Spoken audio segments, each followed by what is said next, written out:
Hello friends, welcome back to my channel 5 Minutes Tech. This is Redmi Note 7 Pro smartphone. In this video, we will learn how you can stop screen rotation in Redmi Note 7 Pro smartphone. First, you go to any app. If you rotate your phone, the screen will also be rotated along with your phone. So in order to stop this rotation, you have to do some settings in your phone. For that, just go to the notification area. Go to the notification area and find rotate off option. Just click on rotate off.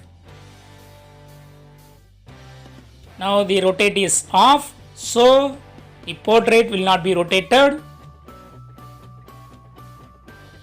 So if you keep your phone in portrait mode and do this, the portrait will not be rotated.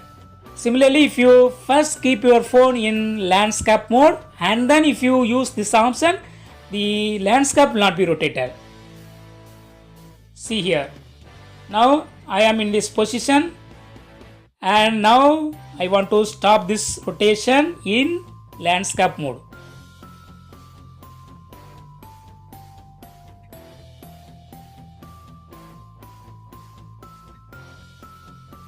See here, it's not rotated.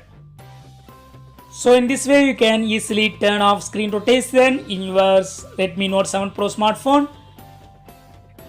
That's all friends. Thanks for watching. Subscribe for more videos. Until then, goodbye.